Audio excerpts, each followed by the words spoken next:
그러나 그들의 마음이 완고하여 오늘까지도 구약을 읽을 때에 그 수건이 벗겨지지 아니하고 있으니 그 수건은 그리스도 안에서 없어질 것이라. 오늘까지 모세의 글을 읽을 때에 수건이 그 마음을 덮었도다. 그러나 언제든지 주께로 돌아가면 그 수건이 벗겨지리라. 주는 영이시니 주의 영이 계신 곳에는 자유가 있느니라. 우리가 다 수건을 벗은 얼굴로 거울을 보는 것 같이 주의 영광을 보매 그와 같은 형상으로 변화하여 영광에서 영광에 이르니 곧 주의 영으로 말미암음이니라. 그러므로 우리가 이 직분을 받아 긍휼히 하심을 여김을 입은 대로 막 특심하지 아니하고 이에 숨은 부끄러움의 일을 버리고 속임으로 행하지 아니하며 하나님의 말씀을 혼잡하게 하지 아니하고 오직 진리를 나타내므로 하나님 앞에서 각 사람의 양심에 대하여 스스로 추천하노라. 만일 우리의 복음이 가리었으면 망하는 자들에게 가려진 것이라.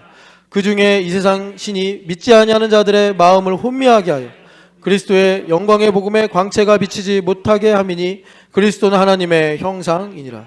우리는 우리를 전파하는 것이 아니라 오직 그리스도 예수 주 되신 것과 또 예수를 위하여 우리가 너희의 종된 것을 전파함이라. 어두운 데에 빛이 비치라 말씀하셨던 그 하나님께서 예수 그리스도의 얼굴에 있는 하나님의 영광을 아는 빛을 우리 마음에 비추셨느니라. 아멘. 자, 우리 옆 사람에게 이렇게 축복합시다. 오늘로써 마음을 덮고 있는 수건을 벗어버립시다. 축복합시다.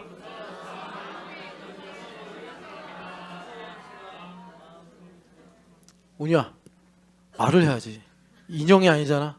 너의 얼굴은 인형같이 생겼지만 너는 인형이 아니라 살아있는 사람이니까. 얘들아, 목사님이 앞에서 찬양 인도를 하다 보니까 너희들의 뭐라 그럴까, 특이한 그 모양을 봤는데, 그러니까 우리가 이제 찬양하다 보면 옆 사람이 졸잖아, 수지야, 그지? 졸 때 어떻게 해야 되느냐. 수지는 막내니까 유연이가 졸거나 석유가 졸면 깨우기가 참 어렵잖아. 언니나 오빠인데, 하늘 같은 언니나 오빠인데, 이거 참 깨우자니 약간 좀 뭔가 이렇게 기분 나빠할 것 같고, 그렇다고 냅두자니 계속 자니까 뭔가 걱정이 되고, 그지? 이럴 수도 없고 저럴 수도 없고. 그럴 때 어떻게 해야 되느냐. 우리 교회는 연합교회잖아. 연결되고 결합되는 교회. 깨워줘야지. 그런데 보통은 있잖아, 조는 사람을 깨우면 고마워하지 않아요. 막 화를 내거나 막 이제 좀 뭐라 그럴까, 사람이 완고함이 드러나요. 그래서 한두 번 깨우는데도 계속 졸 수 있어. 목사님도 여기서 이렇게 예배하다가 옆 사람, 우리 어린이들 자잖아. 깨우는데 또 자고 그래. 그러면 이제 어떻게 하면 되느냐. 계속 그러면 이제 싸움이 나니까 그냥 일어나. 그 자리에서. 내가 안 자랐는데도 일어나. 그리고 졸고 있는 옆에 형이나 친구나 동생을 같이 일어나자고 해. 그러면 이제 좀 정신이 들지 않을까. 그래서 졸 때는 깨워주는 게 연합교회다. 내버려 두는 건 연합교회가 아니다.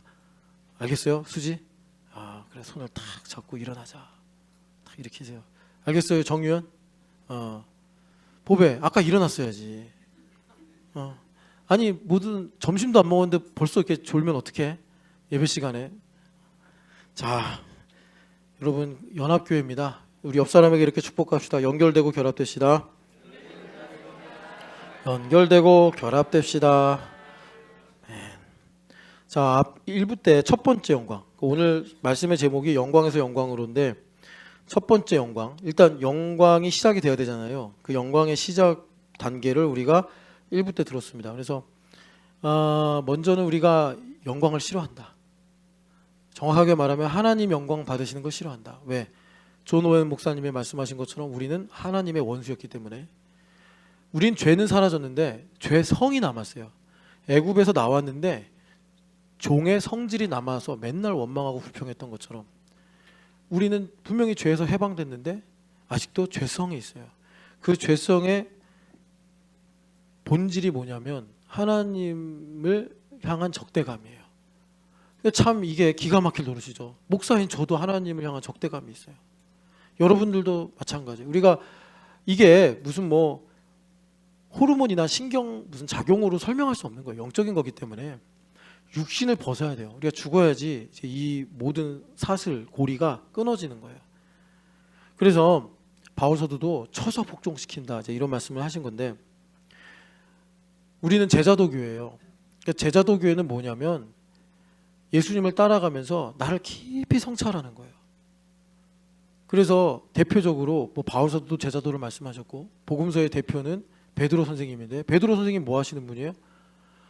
누가복음 처음 순간부터 아니면 요한복음 개발하 하리라 거기서부터 예수님과 이제 승천하시기 직전까지 베드로 사도는 항상 성찰하시는 캐릭터로 나와요. 내가 정말 예수님을 사랑하는가? 내가 정말 예수님께 충성하는가? 내가 예수님을 알고 있는가? 베드로는 항상 그 포인트에 있어요. 그러니까 우리가요 제자도 교회를 간다.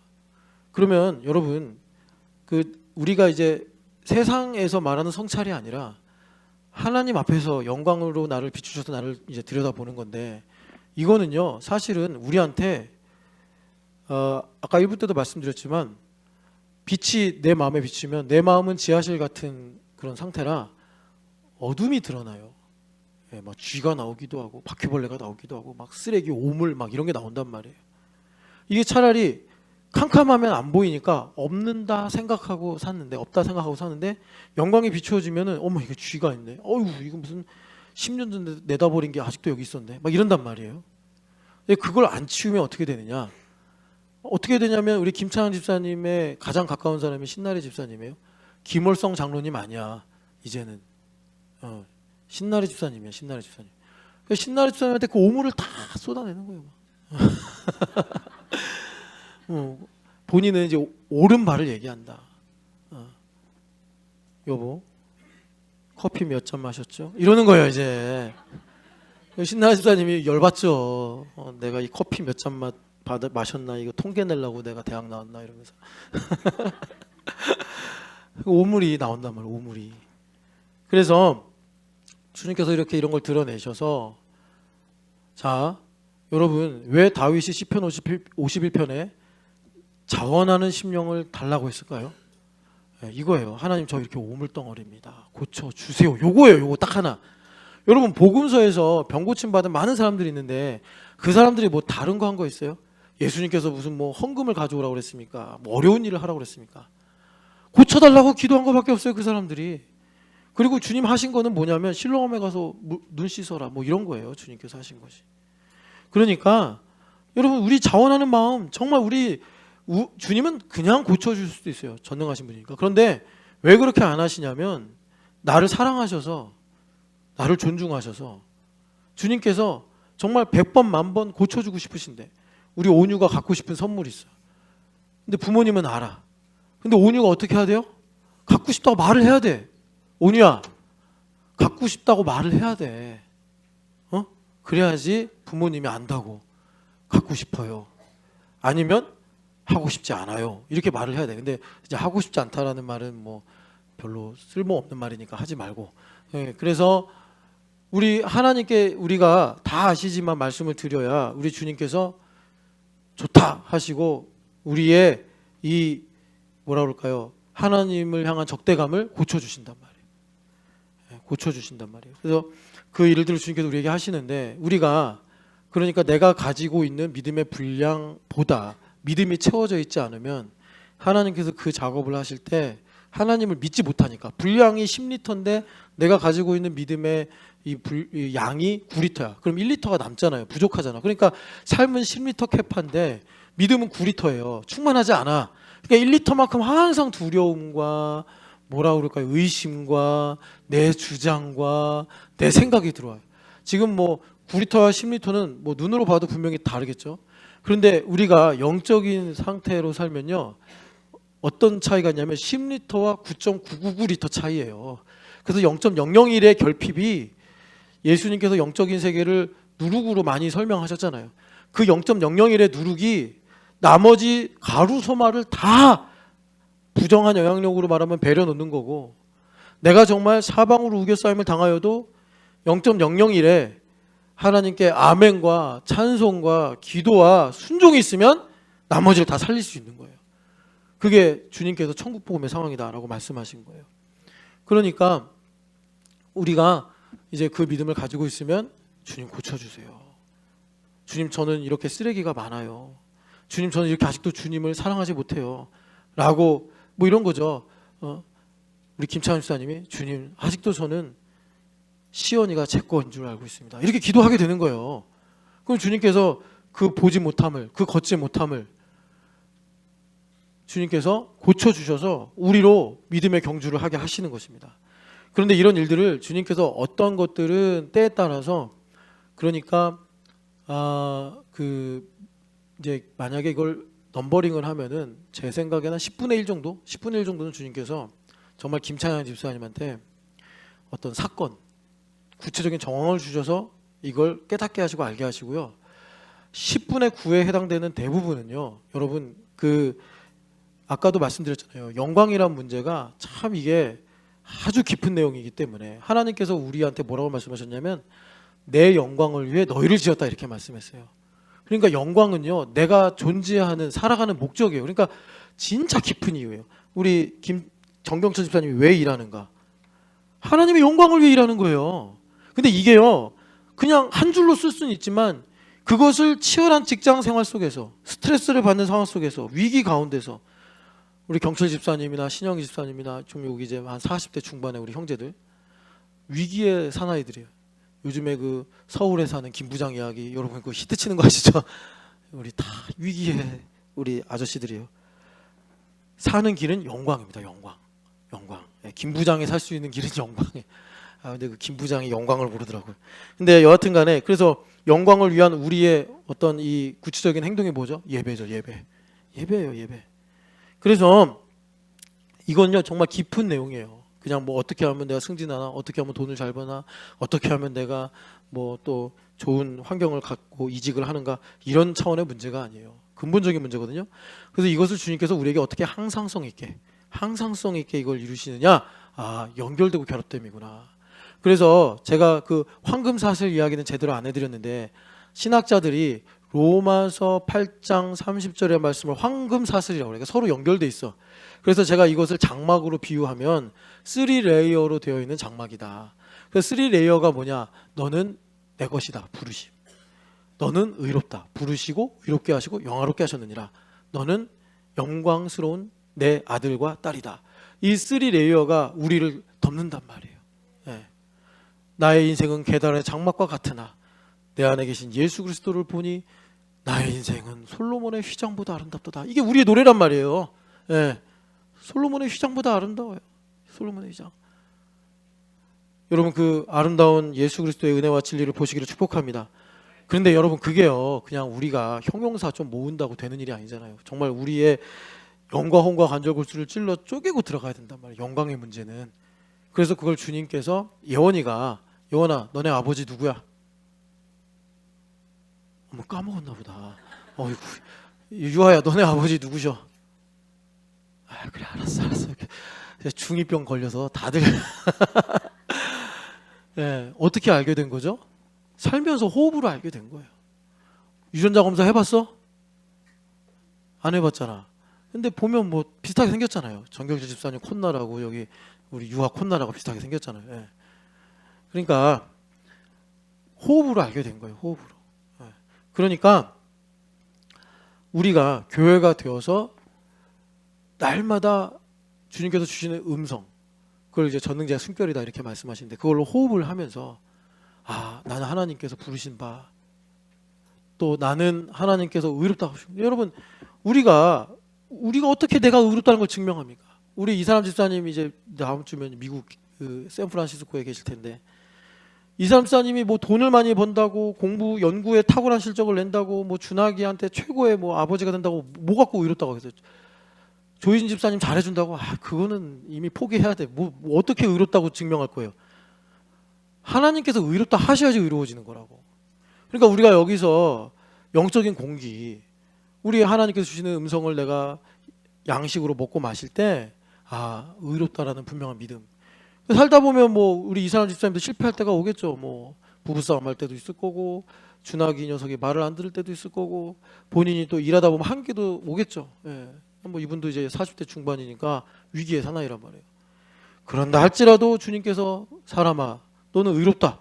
그걸로 우리가 삶에서 이제 그 여호와의 휘장을 솔로몬의 휘장을 보는 겁니다. 우리가. 예. 그리고 주님께서 우리에게 너는 영화롭다. 너는 영화롭다. 여러분, 그렇게 나의 인생을 예수님의 은혜와 진리로 충만한 것으로 보시기를 축복합니다. 그래서 그 확정적인 영광에 대해서 말씀하는 구절이 하나 더 있는데, 이거 하나만 더 읽어보죠. 에베소서 2장을 보시면, 에베소 1장을 보시면, 여러분, 이거는요 우리가 교회가 된 이상 변하지 않는 사실이요 진리입니다. 자, 4절부터 6절까지 읽겠습니다. 2장 4절부터 6절까지. 긍휼이 풍성하신 하나님이 우리를 사랑하신 그 큰 사랑을 인하여 허물로 죽은 우리를 그리스도와 함께 살리셨고 너희는 은혜로 구원을 받은 것이라. 또 함께 일으키사 그리스도 예수 안에서 함께 하늘에 앉히시니. 아멘. 그러니까 여러분, 그 칼럼에 제가 그 양자역학 얘기를 했는데 참 우리 시대의 세계관이 양자역학이란 말이에요. 그러니까 이거 중첩으로 이해하시면 너무나 잘 이해가 됩니다. 하나님께서 우리를 죽은 자 가운데서 살리셨어요. 살리셨다고. 이건 하나의 사실. 동시에 일으키셨다는 것은 이제 우리를 일꾼으로 세우신다, 이렇게 이해하시면 됩니다. 그리고 하늘에 앉히신다. 하늘의 상속자가 된다는 거예요. 이 세 가지 사실이 여러분, 우리가 교회가 된 이상 바뀌지 않아요. 여러분들이 이 땅에 살면서 성이 바뀌지 않잖아요. 뭐 억지로 계명을 하면 모를까? 양석유는 양씨, 김수지는 김씨, 정유현은 정씨란 말이야. 강가빈은 강씨. 정가빈이 될 일이 있어 없어? 없다고. 뭐 강성모 집사님이 아빠인데. 그러니까 그것처럼 우리를 살리셨고 일으키셨고 하늘에 함께 누구랑? 예수님과 함께 앉히신 이 세 가지 사실은요 영원한 진리예요. 영원한 진리. 근데 이 믿음이 우리에게 있어야지 이게 내 것이 되지, 뭐 남의 이야기야 나에게 무슨 효과가 있어요. 어떻게 내 이야기가 되게 하시느냐. 7절에 보면은 자비하심으로써 우리에게 지극히 풍성한 은혜를 주신다는 거예요. 지극히 풍성한 은혜, 교회 안에서. 그래서 여러분, 교회가 되는 건 뭐라고요? 이 지극히 은혜의 영광을 찬송하는 게 교회가 된 목적이다. 주님께서 우리에게 말씀하십니다. 여러분, 교회 안에서 예수님과 함께 호흡하셔서 이 첫 번째 영광을 보시기를 축복합니다. 그래서 다시 한번 말씀드리면 첫 번째 영광은 뭐죠? 내 안에 계신 예수님의 얼굴에서 해같이 빛나는 말씀이란 말이에요. 해같이 빛나는 말씀. 해같이 빛나는 영광의 광채. 자, 그러면 이제 두 번째 영광으로 가야 되는데, 자, 다시 고린도후서 3장으로 가면 영광에서 영광으로. 자, 그 시작이 어떻게 되는 거예요? 주의 영광을 보매. 주의 영광을 보매 그와 같은 형상으로 변화하여 내 안에 해같이 빛나는 얼굴로 나를 보시는 예수님의 영광을 보매. 예수님 자신이 영광이란 말이에요. 요한복음 1장에 보니까 내가 보니 아버지 독생자의 영광이요 그의 형상 자체가 영광이란 말이에요. 그의 나사렛이라는 형상 자체가 영광이란 말이에요.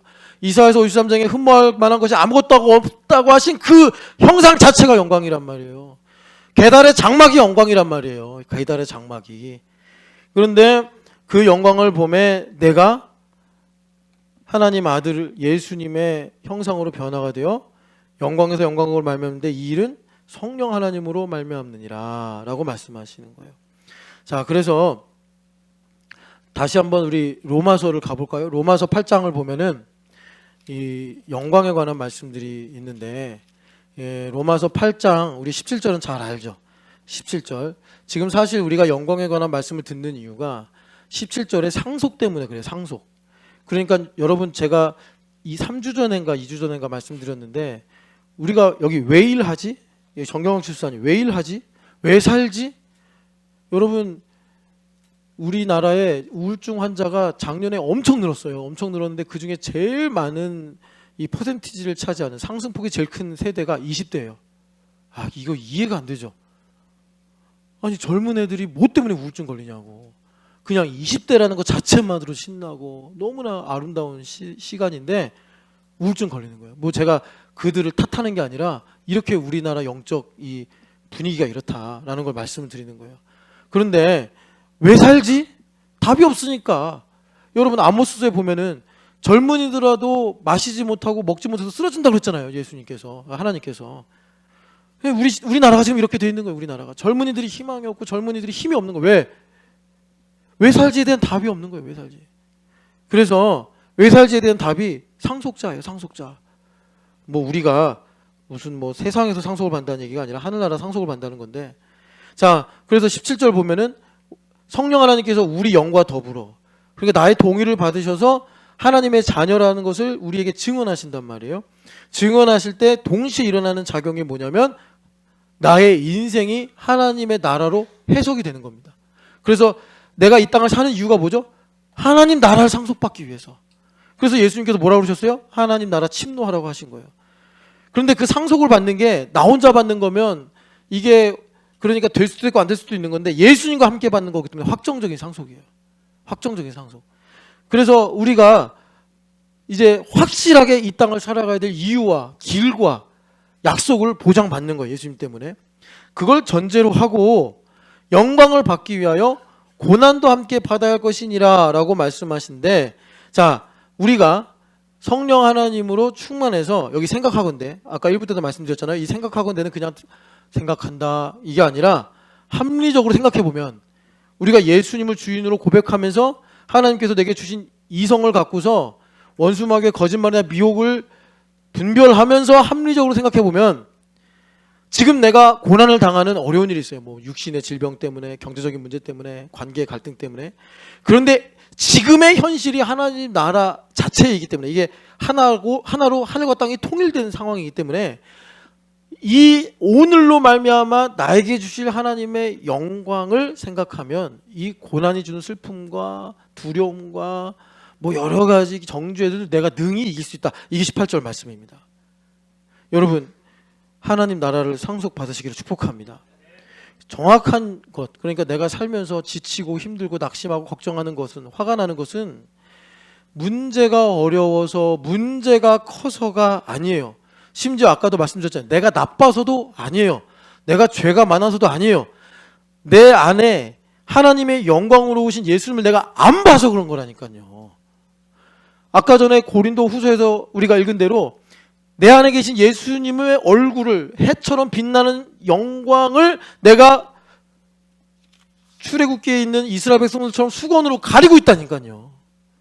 그래서 예수님의 영광의 광채가 나를 못 비치니까 문제가 보이는 거예요. 문제가 나를 막 압살하려고 그러고, 문제가 나를 막 사방으로 포위하고 이렇게 되는 겁니다.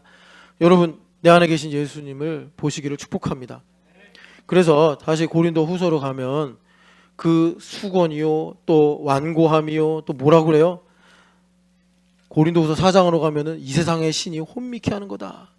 우상숭배 문제 때문에 내 마음이 완고해지고 수건으로 덮여서, 술람 여인은요 솔로몬의 사랑을 받고 마치 아이오유의 가사처럼 당신의 사랑을 받으니 내 인생이 계달의 장막인 줄 알았는데 아름다운 솔로몬의 휘장과 같습니다. 이렇게 했는데 우리는, 여러분, 솔로몬보다 예수님 못합니까?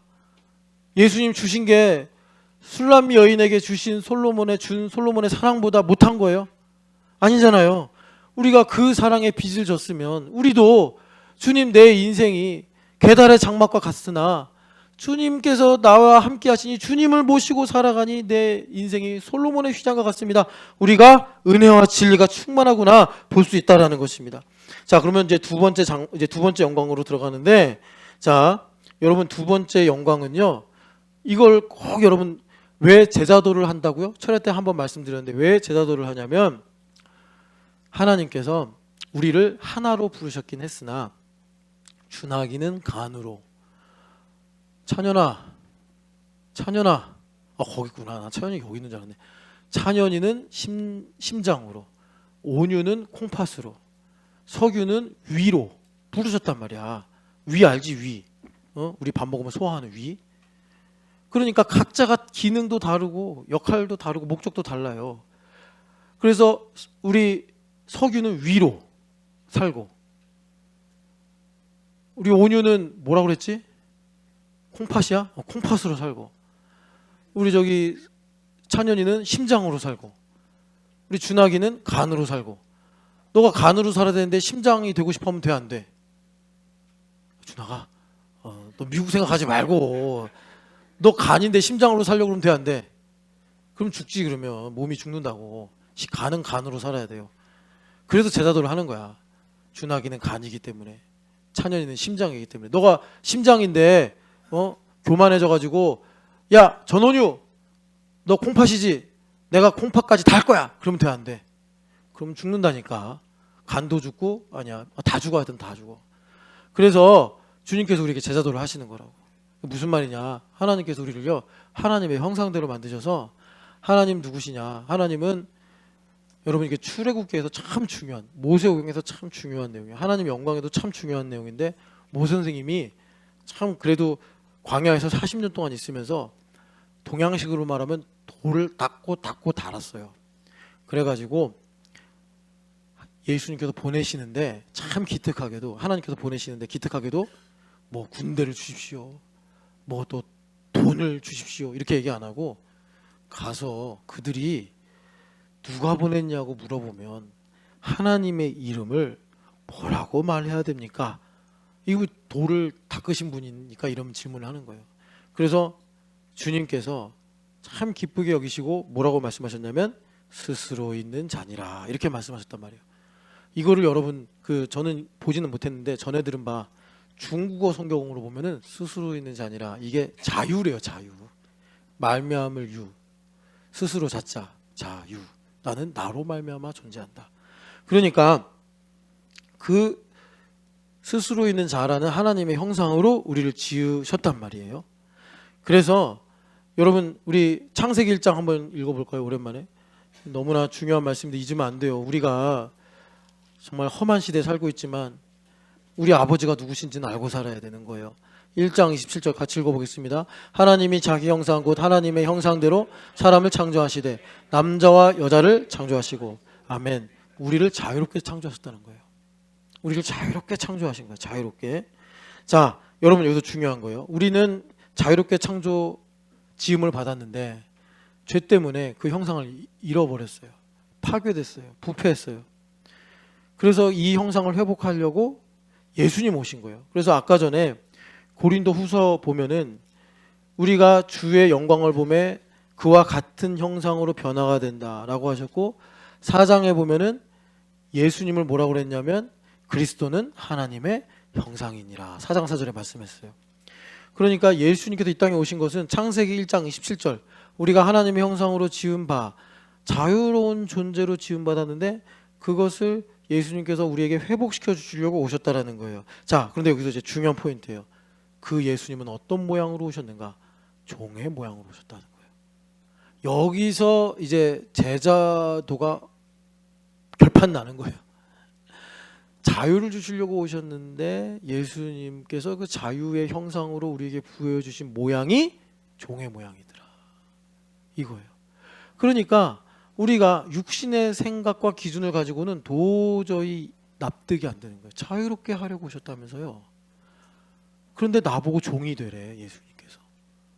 남 말 듣고 살래. 그것도요, 그냥 내가 양보해도 되는 차원의 문제면은 너그럽게 얼마든지 네 할 텐데, 꼭 예수님은 그런 거는 네 맘대로 해도 돼 하시고, 내가 절대로 남의 뜻대로 할 수 없는 그 0.1mm 그 젠슨 황 맞아요? 젠슨 황이 그랬대죠. 얼마 전에 어디서 이렇게 인터뷰를 했는데 미국과 중국의 AI 격차가 얼마입니까? 물었대요. 그랬더니 그 젠슨 황이 1나노미터 차이입니다. 그랬대요. 예, 10억분의 1이잖아요. 1나노미터. 그러니까 이제 뭐 중국이나 미국이나 거기다. 그러니까 그 1나노미터만한 요것만은 주님 제 뜻대로 하겠습니다라는 걸 주님은 핀포인트로 딱 찍어서 그거는 남의 뜻대로 해야 돼. 근데 사실 이제 배경은 주님 뜻대로인데 우리가 느끼면 남의 뜻대로 해요. 기가 막히고 팔짝 뛰겠는 거예요. 아니, 나머진 다 주님 뜻대로 할 테니까 요 1나노미터만큼은 내 뜻대로 하겠다니까요. 근데 주님은 아니, 그건 남의 뜻대로, 이렇게 가시는 거예요. 그게 종의 모양이에요. 종의 모양. 그래서 여러분, 우리가 그 선지서에서도 자주 등장하고 결정적으로는 로마서 9, 10, 11장이 참 중요하다고 그랬잖아요. 우리 인생에서 8장보다 9, 10, 11장이 중요한데 9, 10, 11장에서 10장이 꽃이라고 그랬어요. 복음의 꽃이고 이 꽃을 팍 피우는 데 있어서 결정적인 비유가 9장에 나오는 토기장의 비유예요. 그래서 진흙이 우리고 토기장이가 하나님 아버지신데 진흙이, 자, 정찬현 너는 뭐라고? 심장이라고. 그러면 진흙 주제에 저를 왜 심장으로 만드셨어요? 저는 간이고 싶은데요. 말할 수 있다 없다? 없대. 당연한 거 아니야? 찬현이가 고무차락을 샀어. 신나게 빚어. 근데 고무차락이 갑자기 야 정찬현! 너 왜 나를 주물럭거리는 거야? 그럴 수 있어 없어? 그럼 병원 가야 돼. 병원 가야 돼. 이상한 거야 그건. 그러니까 우리는 진흙이고 하나님은 토기장이세요. 그래서 그 하나님 되심을 우리가 인정해야지 십자가 논리로 가는 거예요. 그 다음에 하나님에 의해 복종해야 하며 마음으로 믿어 의에 이르며 그리스도의 말씀을 들음으로 믿음이 생겨서 11장에 가서 하나님의 신비가 이거구나. 이걸 우리가 알고 모든 것이 하나님으로부터 시작하여 하나님으로 말미암고 하나님께로 돌아가는도다. 이걸 지금 바울 사도가 고린도후서 3장에 영광에서 영광으로 가노라 이렇게 말씀을 하는 것입니다. 여러분 우리 동양식으로 말하면 믿음으로 말미암아 이 진리를 득도하시기를 축복합니다. 그래서 자유란 뭐라고요? 예수님의 형상을 따라가는 거예요. 예수님의 형상이 뭐래요? 빌립보서 2장에 종의 모양으로 오셨다 이거예요. 여러분 그런데 이거를 넘어갈 수 있는 유일한 방법은요, 기적도 아니에요, 성경 지식도 아니에요, 은사도 아니에요. 은혜예요. 은혜. 귀뚫린 종 이야기 계속 하는 거예요. 왜 귀뚫린 종이 됐어요? 그 사람이 은혜 때문에. 허이실 자매가 갚을 길이 없어서 종으로 갔어요. 근데 그 주인이 너무 존경스러운 거예요. 그러니까 허이실 자매가 이 주인이랑 살면서 은혜를 너무 받아가지고 내가 사업할 수도 있고 내가 공부를 더 할 수도 있고 내가 좋은 남자 만나서 시집도 갈 수 있는데 아니다, 나는 이분의 종으로 살아야겠다. 2번 태어나도 난 이분의 종으로 살 거다. 그래서 귀뚫린 종이 된 거예요. 우리가 교회가 됐다는 게 그거예요. 귀뚫린 종이 된 거예요. 근데 주님께서 이걸 강권적으로 은혜를 주셔서 내가 그걸 알든 모르든 주님께서 나에게 은혜를 주셔서 인쳐 주신 거죠. 그 은혜를 생각할 때 주님께서 나에게 오셔서 이러시는 거예요. 윤실아, 자유케 해줄게. 네, 주님 저를 자유케 해주세요. 어떻게 하는 게 자유케 되는 겁니까? 너가 종이 되어 사는 거다. 이제 화딱지가 나죠. 잠깐만요. 그래서 이번에 유실자매 계달의 장막이 솔로몬의 휘장으로 변화되기를 축복합니다. 우리 신영기 집사님도 가슴 안에 있는 그 독두꺼비 뽑고 오기로 했어요. 우리 허윤실 자매도 계달의 장막이 솔로몬의 휘장이 되시기를 축복합니다. 그래서 여러분, 우리 주님께서 여기도 주의 영이 계신 곳에 자유가 있느니라, 아주 유명한 말씀이죠. 이 말씀 우리에게 적용하면 뭐예요? 내가 원하는 대로가 아니라 베드로에게 말씀하신 대로 너가 젊어서는 네가 원하는 대로 다녔거니와 이제는 남이 너에게 띠를 띄우고 원하지 않는 곳으로 데려가리라. 이것이 자유인 줄 믿으시기를 축복합니다. 자유인 줄 축복합니다. 그래서 여러분, 이 자유를 우리에게 느낌적으로 말하면 이상하게 핸들링이 안 되는 거예요. 준하기가 미국을 갔는데 아빠가 핸들링이 안 돼. 이 자식 이제 말을 안 듣네. 연우도 핸들링이 안 돼. 그거는 애들이 말을 안 듣는 게 아니라 사람 집사님, 주님께서 사람 집사님을 자유롭게 하시는 것임을 믿으시기를 축복합니다. 그래서 우리 사람 집사님이 그럴 때 뭐라고 기도해야 돼요? 준하기는 하나님 겁니다. 연우도 하나님 겁니다. 내 것은 다 하나님 겁니다. 그럴 때 진짜 이 사람 집사님의 자녀요, 하나님의 유업이 되는 줄을 믿습니다.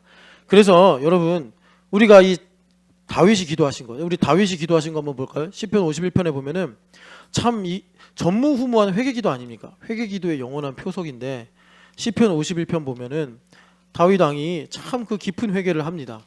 그래가지고 다윗의 인생이 마치 엘리야처럼 차원이 달라져요. 엘리야도 그 3년 6개월 동안 기근, 그리고 갈멜산소의 승리 이후에 죽여달라고 기도하다가 세면 음성을 듣고서 완전히 차원이 달라요. 그 다음부터 여러분 이제 열왕기 상하를 읽어보시면 알겠지만 다윗도 마찬가지예요. 왕이 된 다음에 범죄로 무너지고 그리고서 하나님 앞에 이렇게 회개한 다음에 그 다음에 본격적으로 뭘 하죠? 우리가 역대기를 보면 알겠지만 성전을 짓기 시작합니다. 그러니까 성전을 짓는 건 못하게 하셨고 성전 설계도와 성전에 필요한 모든 예물을 준비합니다. 이 다윗 왕이 이렇게 차원이 바뀌어요. 그래서 훨씬 더 영광스러워지는 건데, 우리가 지금 여기 51편 어디를 보실 거냐면 9절부터 12절 같이 읽어보겠습니다. 주의 얼굴을 내 죄에서 돌이키시고 내 모든 죄악을 지워 주소서. 하나님이여 내 속에 정한 마음을 창조하시고 내 안에 정직한 영을 새롭게 하소서. 나를 주 앞에서 쫓아내지 마시고 주의 성령을 내게서 거두지 마소서. 주의 구원의 즐거움을 내게 회복시켜 주시고 자원하는 심령을 내게 주사 나를 붙드소서. 아멘. 그러니까 이걸 자유를 위한 기도라고도 말할 수 있는데, 우리가 제자가 되면 항상 베드로 선생님이 말씀하신 것처럼 나는 죄인입니다. 주님 나를 떠나소서. 나를 성찰하게 된단 말이에요. 내가 떳떳하고 내가 뭐 효자고 이게 안 돼요. 베드로 선생님이 여러분 죄 짓고 그 기도한 거 아니잖아요. 주님 말씀에 순종하고 나는 죄인이오니 나를 떠나소서 그랬단 말이에요. 그래서 우리가 그렇게 나를 성찰하며 참 내가 아직도 이렇게 완고하구나 이걸 깨닫는단 말이에요.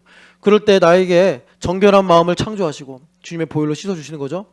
그리고 정직한 영을 새롭게 하소서. 정직한 영, 이거 이제 의역을 한 건데 말하자면 이겁니다. 하박국서 2장 4절에 하박국이 하나님 어떻게 바벨론을 갖고 이스라엘을 심판할 수 있습니까? 이거는 불의한 거 아닙니까? 했더니 하나님께서 내가 불의한 게 아니라 네가 정직하지 못한 거 아니냐. 넌 지금 나를 기뻐하는 거냐? 네 민족을 기뻐하는 거냐? 이렇게 질문하시면서 믿음으로 말미암아 살리라 위대한 말씀을 주셨는데, 우리가 정직하지 않단 말이에요. 하나님, 아버지, 주여 이렇게 부르면서도 항상 하나님을 내 밑에 두고 하나님을 이용해서 어떻게 하면 내 뜻을 관철시킬까? 항상 그런 치팅하는 마음이 있으니까 하나님께서 이제 나를 제자로 부르시면 베드로야, 베드로가 예수님 고난 당하시면 안 됩니다. 그랬더니 예수님 뭐라고 그래요? 너 정직하지 못하다. 사탄은 내 뒤로 물러가라. 이렇게 하지 않으십니까? 그런데 주님께서 내 안에 정직한 영을 새롭게 하셔서, 그래서 어떻게 하시는 거죠? 성령 하나님으로 충만하게 하시고는 구원의 감격을 회복시켜 주실 때 내 마음에 자원하는 마음을 주시는 거예요. 자원하는 마음. 그래서 여러분 자원하는 마음은요, 정말 그 옛날에 필립 얀시 목사님 쓴 책 거기 서론 보면 이러잖아요. 기독교만의 유일한 진리가 뭐냐? 뭐 비교 종교학 교수들이 와서 회의했대잖아요. 거기 뭐로 나오죠? 부활 아니에요. 기독교 유일한 진리는 은혜. 우리가 은혜를 받을 때 자유로워진다고. 그 자유로워지는 건 뭐죠? 하나님 뜻대로 살리라. 아, 이것이 하나님의 뜻이구나. 우리에게 주님께서 두려움을 제거하시고 주의 뜻을 이루소서 자원하는 마음을 주시더라라는 것입니다. 자, 여기서 결정적인 이제 내용이 나와요. 영광에서 영광으로, 영광에서 영광으로 주의 영광을 보아요. 독생자의 영광이요 은혜와 진리가 충만하더라. 그래서 더 큰 영광을 향하여 내가 무엇을 하느냐? 다름질하는 거예요. 다름질. 그래야 신앙이 다름질이 돼요.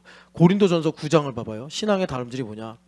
오늘 이사람 집사님이 이제 일본이 아니지 미국 가시니까 우리 이사람 집사님이 정말 제가 이건 개인적으로 드려야 될 말씀이지만 아예 그냥 인치려고 제가 공개적으로 말씀드리면, 이사람 집사님이 이제 그 딱 융합의학과죠. 융합의학과 딱 선생님이 됐을 때 제가 그랬어요. 이거는 조혜진 집사님 때문에 된 거예요. 그랬더니 저는 아니라고 할 줄 알았거든요. 저도 알고 있습니다. 그러더라고요. 알고 있습니다. 오, 알고 있구나. 그랬어요. 그 다음에 두 번째, 자신이 MK들을 위해서 헌신하겠다고 그랬어요. 네. 여러분 이것이 감추어진 하나님의 일을 보는 거예요. 자, 그러니까 이제 사람 집사님이 영광에서 영광으로 다름질을 해야 돼요. 그러려면 어떻게 되느냐? 주님께서 제자들을 통해서 자원하는 마음을 회복시켜 주셔서 나를 부르신 하나님의 뜻이 무엇인가? 부르심의 표대가 구체화돼야 돼요. 구체화돼야 돼. 그러니까 제가 지금 사람 집사님이 커리어 때문에 가는 거니까 구체적으로 이제 개인적으로 말씀을 드리는 건데, 두 표대예요. 표대가. 그러니까 하나님께서 중첩으로 말씀하신다 그렇게 들으면 돼요. 조혜진 집사님과 그리고 한 표대는 뭐냐면 MK예요. 사실 뭐 그 직분이나 그 경력은 있을 수도 있고 없을 수도 있고 작을 수도 있고 클 수도 있고 많을 수도 있고 적을 수도 있는 거예요. 이 두 표대를 향해 달려가야 되는데, 그러려면 우리 사람 집사님이 자유로워져야 된다. 자원하는 심령이 회복돼야 된다. 그래서 어느 정도까지 회복이 돼야 되냐면 고린도전서 9장 27절 같이 읽어보겠습니다. 내가 내 몸을 쳐 복종하게 함은 내가 남에게 전파한 후에 자신이 도리어 버림을 당할까 두려워함이로다. 아멘. 자, 고린도전서는 제가 자주 말씀드리는 대로 권리장전이라 하면 내 권리는 이런 거다라고 쓰여져야 되는데, 오히려 반대로 바울 사도는 난 이런 권리를 포기하고 저런 권리를 포기하고, 그래서 중간에 15절을 보면은 그러나 내가 이것을 하나도 쓰지 아니하였고, 권리를 하나도 사용 안 했다는 거예요. 내가 주장할 수도 있는데, 이 말을 쓰는 것은 자, 얼마나 이분이 자유로 충만하냐면 이같이 하여 달라는 게 아니다. 나 권리 다 포기했어. 고린도 교회에게 말씀하는데 내가 이걸 말하는 건 이거 나한테 갚아달라는 게 아니다. 알아달라는 게 아니다. 그런 식으로 내가 말하는 거면 차라리 난 죽겠다라고 말씀하세요, 이 사도가. 네. 그러면서 내 자유는, 나의 권리 장전은 내가 하나님께 이런 받을 권리가 있다는 게 아니라 내 몸을 쳐서 하나님의 뜻이 이루어지기까지 나를 복종시키는 것이 하나님께서 내게 주신 자유요. 이걸 위해서 여러분 아시겠지만 23절부터 26절에 다름질을 한다, 이렇게 말씀하시는 거예요. 그래서 고린도 후서 6장으로 가보세요. 이건 자유를 위한 너무나 중요한 말씀이기 때문에 6장 4절을 보면은 그 자원하는 심령이 뭐냐 이겁니다. 오직 모든 일에, 같이 읽어보겠습니다. 오직 모든 일에 하나님의 일꾼으로 자천하여 많이 견디는 것과 환난과 궁핍과 고난과, 여기 자천하여 있죠. 자천하여가 아까 뭐냐면 에베소서 2장에 함께 일으키사 있죠. 그거랑 똑같은 단어예요, 자천하여가. 그러니까 우리 사람 집사님이 MK와 조희진이라는 표대를 두고 달려가는데, 그럴 때 모든 일에, 그 일 중에는 견디는 일도 있고 환난도 있고 궁핍고 고난도 있고 뭐 여러 가지 이제 사도 바울식의 권리장전의 일들이 있어요. 그럴 때 어떻게 하라는 거예요? 이미 결정됐다는 거예요. 예수님과 함께 살리심을 받을 때 이미 이 자천하여 함께 일으키심을 받으면서 결정된 일임을 주님께서 믿음을 주셔서 담대하게 걸어가게 하시더라라는 것입니다. 여러분, 사람 집사님만이 아니라 우리 인생도 마찬가지입니다. 여러분, 성령 하나님으로 충만하여 자유케 되어서 확정된 미래를 가지고 달려가시기를 축복합니다. 자, 그래서 고린도 후서 4장을 다시 보면, 여러분, 이것은 우리를 향한 말씀이기도 하지만 참 지독한 어둠 속에 있는 저 북한에 언제 만나게 될지 모르는 어린아이들과 청년들, 그리고 지금 저 캠퍼스에 있는 많은 청년들에게 전해달라고 주님께서 우리에게 주시는 거예요. 그래서 저들에게 참 미래가 없고 불투명한데, 그들에게 아니다, 우리가 예수님을 믿은 그 이상, 우리가 거듭난 그 이상 우리에게는 이미 정해진 미래가 있다. 함께 일으키사, 바울 사도가 자천하시고 다름질하신 그 인생을 우리가 우리의 이야기로 전해주는 거예요. 그래서 바울 사도가 4장 1절에 보면은 이 직분을 받아, 이 직분이 뭐죠? 3장 8절에 보면은, 여러분 3장 8절 같이 읽겠습니다. 하물며 영의 직분은 더욱 영광이 있지 아니하겠느냐. 우린 영의 직분을 받은 사람이란 말이에요. 그래서 더욱 영광이 있단 말이에요. 그 영광에 취해서, 그 영광에 사로잡혀서, 그 영광 때문에 눈을 감으면 꿈을 꾸고 눈을 감으면 환상이 보이는 그 영광에 사로잡혀서 우리는 가게 된다는 거예요. 다름질하듯 가게 된다는 거예요. 다름질하듯. 그래서 이 영의 직분이 뭡니까? 3장 3절에 나오는 말씀이 우리 마음판에 영으로 기록이 된 거예요. 그래서 여러분, 말씀이 마음판에 영으로 기록됐다, 이걸 우리가 새 언약이다라고 말하는데, 마음판에 영으로 말씀이 기록됐다는 건 뭐냐면, 여러분, 이미 주님께서 내 인생은 예수님의 인생처럼 두루마리에 적힌 대로 주님께서 인도하신 인생이에요. 그래서 우리가 그것을 돈이나 성공이나 세상의 기준으로 보면은 계단의 장박 같을지 모르지만, 예수님을 나의 기준으로 모시고 보면은 솔로몬의 휘장같이 아름다운 인생이 되는 거예요. 은혜와 진리로 충만한 거예요. 실패한 것도, 눈물도, 나의 아픔도 은혜와 진리로 충만한 거예요. 누구 때문에? 예수님 때문에. 예수님 때문에. 여러분들이 술람미 여인이 계단의 장막 같은데 솔로몬 때문에 내 인생이 아름다운 휘장과 같습니다라는 말이 이해가 된다면 똑같은 이치예요. 내가 예수님을 만나고 예수님의 신부가 되고 예수님의 것이 되고 보니까 나의 인생이 아무리 가난하고 아무리 내가 비천하다 하더라도 너무나 아름답고 은혜와 진리로 충만하게 되는 것입니다. 그것이 내 마음의 말씀이 영으로 새겨진 거예요. 영으로. 그 말씀이 영으로 새겨졌다는 건 뭐냐? 하나님께서 모세에게 내 영광을 너에게 등으로 보여줄게 했던 그 내용이 뭡니까? 모세, 너의 지나간 80년의 인생은 아름다워. 하나님은 선하시다. 이걸 지나가게 하신 거예요, 주님께서. 아, 나의 인생은 모든 것이 하나님의 선하심이었구나. 인간의 나의 기준으로 보면은 어떻게 아름다워요. 죄 짓죠, 싸우죠, 실망하죠, 막 죽음의 공포가 오죠, 가난으로 인해 근심이 오죠. 그런데 내 눈으로 보는 게 아니라 내가 보니 독생자의 영광의 눈으로 보면은 과연 창세기 1장에 심히 보기 아름답다 좋다 하셨더라. 이 인생으로 주님께서 우리를 보게 하시더라라는 것입니다. 그럴 때 여러분 하나님은 선하십니다. 이번에 우리가 정말 달리는 선수, 우리 이번에도 이제 그 러닝에 나가는데 정말 뛰어본 사람은 알아요. 이번에 대회 나가니까 그냥 대회 안 날 때는 뭐 1분이 늦든 10분이 늦든 상관없는데 이제 대회 나가니까 어떻게든 1초라도 아껴보려고 막 달리거든요. 그런 마음으로 감사를 해보자고 우리가. 한 1분이라도 우리 성모 집사님 21km를 1시간 50분 때 뛰었어. 되게 빨리 뛴 거거든요. 그런데도 자기는 40분 안에 들어와야 되는데 50분 안에 안 들어왔다고 밥 먹는데도 인상 쓰고 있고 감사도 안 하고 그러면서 풀이 주고 있더라고. 제일 잘 뛰어놓고서 사무엘부 부장선생님 지금 밑에서 이제 애들하고 계실 텐데 그렇게 감사를 하면 얼마나 좋을까. 감사가 왜 이렇게 안 되지 목사님 이러면서 여러분 그렇게 감사하시기를 축복합니다. 그래서 주님께서 여기 보면은 이런 내용을 가지고 말씀하시는 거예요. 각 사람의 양심에 대하여 스스로 추천하노라 말씀하시는 거예요. 여기서 이 스스로 추천한다 이 말씀이 함께 일으키사 똑같아. 추천한다 함께 일으키셨다 그리고 아까 전에 뭐였죠? 자천하여 다 똑같아. 근데 이게 이제 맥락에 따라 다르게 번역이 된 거예요.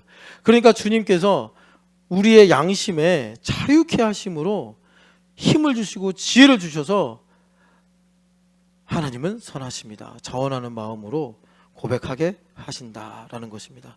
자, 그래서 여기 보면은 다시 한번 우리가 자유가 이거구나. 5절 말씀 보면은 우리의 자유가 뭡니까? 바로 영광의 복음의 광채가 나를 통해 나타나는 건데 그 자유가 뭐냐 봤더니 예수님께서 주 되신 것과 그리고 여기 중요해요. 그리고 종된 것인데 뭐에 종된 거예요? 여러분 정확하게 말하면 교회에 종된 거예요. 이게 너희잖아요. 바울사도가 예수님의 종인데 바울사도가 너희의 종이라고 말씀하는 거예요. 이게 똑같은 거예요.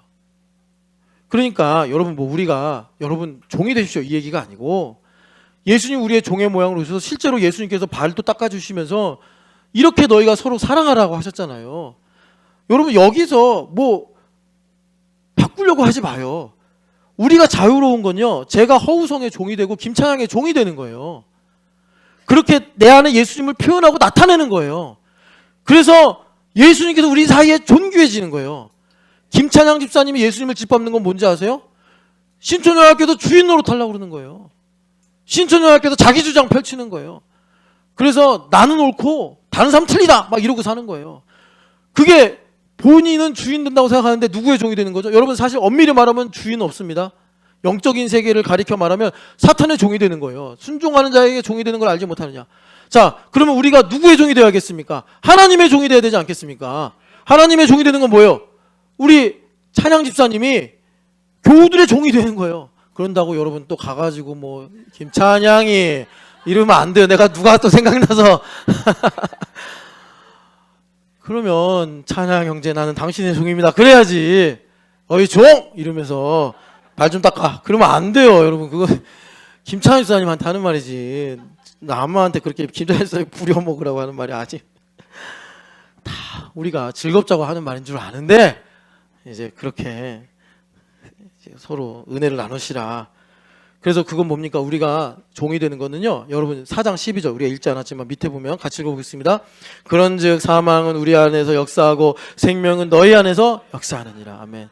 우리 가운데 그리스도의 생명이 역사하는 거예요. 사실 그래서 너희 안에 생명이 역사하느니라. 성경을 반밖에 모르는 사람은 그럼 나는 뭐예요? 난 맨날 죽으란 얘기예요. 또 이렇게 생각한다고. 우리잖아요. 우리 안에서 예수님 역사하시는 거예요. 그래서 여러분 그러니까 여기 보면은 너희 안에서 역사한다. 그러면요, 여러분 바울사도는 예수님의 생명 역사하는 거 아니에요. 주는 것이 받는 것보다 복되기 때문에 기하급수로 바울사도의 삶에 하나님의 생명이 강력하게 역사하게 되는 거예요. 여러분 이 12절의 진리를 믿으시고 하나님 나라의 상속자가 되시기를 축복합니다. 그래서 우리가 하나님 나라의 상속자가 되는 것은 너무나 복된 일인데 여러분 그 아래 15절 보시면 은혜가 더하여 넘치게 됨으로 하나님께 영광을 돌리게 하려 하심이라. 이것이 우리가 하나님의 상속자로 사는 것이고 이렇게 되면요 우리가 시간은 거스를 수 없어요. 시간을 우리가 거꾸로 갈 수가 없어요. 시간. 속 사람은 여러분 아시잖아요. 이제 제가 조금만 젊었을 때에도 나는 늙지 않을 줄 알았어요. 근데 늙는데 막을 수가 없어. 그러나 하나님 나라의 상속자로 사는 사람은 날로 새로 지낸도다. 우리 김찬양 집사님하고 얘기하다가 내가 혹시 물었어요. 찬양 집사님 11조 예물해? 네. 11조 예물할 때 이거 기도해? 뭐요? 뭐라고 기도하는데? 뭐 이렇게 기도한대요. 기도 안 하네. 이거 기도해야 돼. 뭐요? 하나님 죽을 때까지 11조 하게 하여 주옵소서. 여러분 이 기도 하십니까? 그걸 안 하고서 무슨 11조 예물 세금 내듯이 하시면 어떡해요? 아유 목사님 죽을 때까지 11조 하라는 말은 죽을 때까지 일하라는 말입니까? 네, 죽을 때까지 일하시라는 거예요. 얼마나 행복한데 그러면. 죽을 때 되면 일 안 하고 여러분 연금만 받으면서 사실 거예요. 뭐 그렇게 살아도 되는데 여러분 11조 드리는 게 복이에요.